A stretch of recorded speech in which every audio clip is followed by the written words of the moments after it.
Nasa state of decomposition na kan madukaya ng hawak ang 14 anyos na babayi na apat ng aldaw na nawawara sa Jose Panganibang Camarines Norte. Na-recover ang labi kani sa bulod na sakop kang Barangay South Poblacion kang parehong Banwaan. Alagad sa investigasyon kang otoridad, nagluluwas na tuyong ginadan asin tinapok sa lugar ang biktima matapos na lugusan. Sigun sa pulisya, sa tabang ning sarong testigo, nasusog ninda ang duwa sa tulong kagibok ang krimen.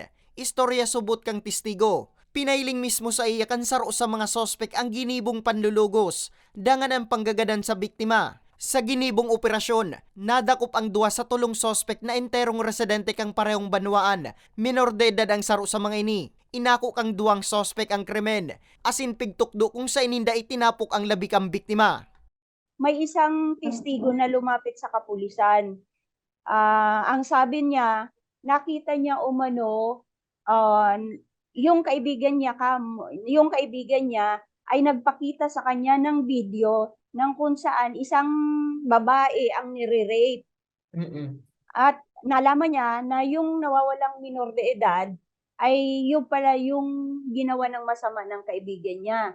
So dahil sa konsensya, nag-report po ito sa kapulisan. Pag-iimbestiga ng kapulisan, yun nga, hubot-hubad na natagpuan yung biktima and may mga, ang tawag dito, may mga injuries na nakita sa katawan. Na-recover man sa duwang sospek ang tulong sadit na pakete laug ang pigtutubudan na shabu.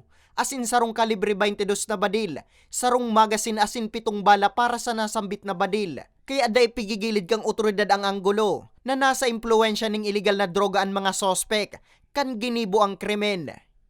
May possibility pero kailangan natin doon ng drug test result doon sa mga suspect kung kakailanganin.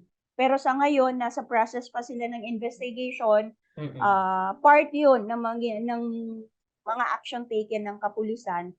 Pero ngayon, ang pinapriority nila ay maisampa yung kaso laban dun sa mga suspect. Sa ngunyan, padagos pang pigsususog kang otoridad ang pantulong sospek na hasta ngunyan ang nagtatago. Hustisya naman ang kuraw kang pamilya kang biktima. Para sa mga baretang tatak Bicol, Nomer Corporal